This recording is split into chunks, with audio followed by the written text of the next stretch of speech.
Special Olympics offers a very unique opportunity to people with intellectual disabilities to literally get up off the couch, get away from the sidelines, and actually find themselves on the field or on the court. For many of our athletes, making it to the starting line is a win. We don't put a great deal of emphasis on winning in Special Olympics, at least winning in the traditional way. For many of our athletes, getting to the starting line is their first win.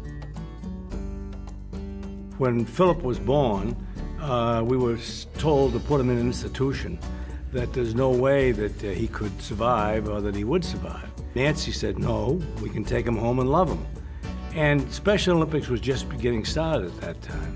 And since then, it's been a unifying force. So what Special Olympics does, it makes him and gives him a venue for being part of an athletic life and leading an athletic life. I like my parents to support me all the way. I'm so happy.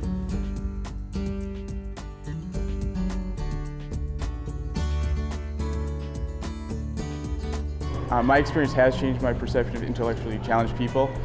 What it's made me realize is just how exceptional they all are, and they're capable of anything, even more than I'm capable of. Special Olympics has a lot of coaches and friends. Meeting new people, new athletes, making new friends and stuff. It's pretty cool.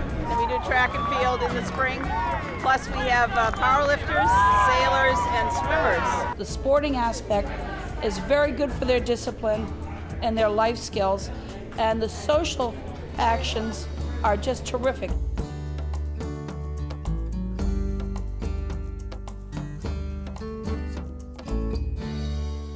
We run nearly 130 organized competitions during the course of any year.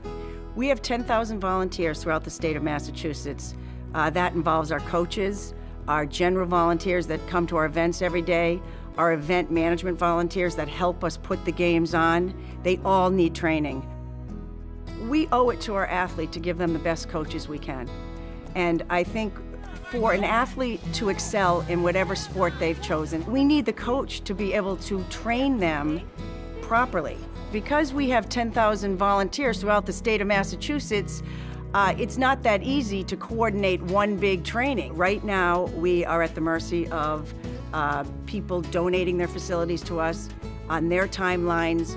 Currently, our building is located in Danvers, which is far from Central, and it is an inadequate building from the standpoint of accommodating our current staff, the training of our volunteers, our coaches, and so on. It's old, it's outdated, it just doesn't represent the image that which we want to present. Special Olympics deserves so much more than that. You know, the athletes, the volunteers, they really deserve a headquarters and a training center that they can be proud of. What we wish to do is build a building in Marlborough that will provide a central location for the training of our coaches, our athletes, our volunteers, our family members, our board members, and our staff. The site is special due to its location. Accessibility is fantastic in Marlborough and right off of 495, 128, as well as the Mass Turnpike. And that's important to the families that travel there, to the coaches that train there, and to just be centralized from a mission standpoint, you know, about inclusion, about being in a facility that is accessible to everyone. As you approach the building, you know, you'll see the Special Olympics emblems, you'll see the sculpture garden, there'll be a large atrium with the Special Olympics symbol on it. Once they get inside the building, they will know that it's a very functional building. It will house educational facilities as well as administrative facilities. As they stand in the lobby, they'll have an opportunity to read the inscriptions on the walls that will highlight the members of our Hall of Fame. There will be educational, interactive kind of displays that will describe the history of intellectual disabilities and the history of Special Olympics. Once they get beyond the lobby, there will be training rooms, seminar rooms, offices, and function halls, so that virtually anything and everything that needs to go on in Special Olympics will either be depicted in the building or presented formally in the building. This way, we will have our own training facility. We'll be able to train our coaches and volunteers to be the best they can be. They give us a lot of time, and they deserve the best we can give them. This particular facility, as people approach it, they will know that it is a tribute to our athletes, it is a tribute to our coaches, it's a tribute to our families, an expression of appreciation for all that they have done to make Special Olympics Massachusetts such a wonderful organization. The greatest gift that anyone can give themselves or anyone else is a gift of raised expectations. That's what we teach our athletes. We teach them that that is how growth occurs.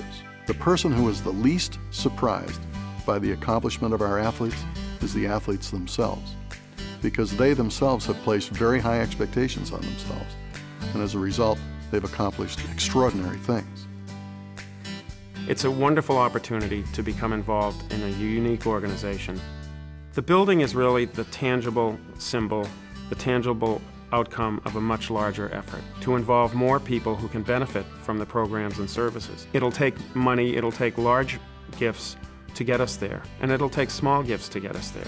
And what we're looking for in this campaign is involvement at every level. Grassroots level, corporate support, foundation support, from all families involved in Special Olympics who feel that they can contribute at any level. It all will help to make a difference.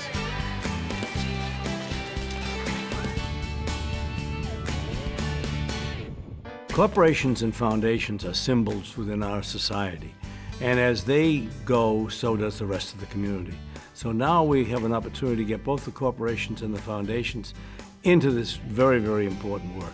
Well, I'm looking for all kinds of support. No corporation should allow an opportunity like this to go by without stepping up to the plate and saying, how can I help?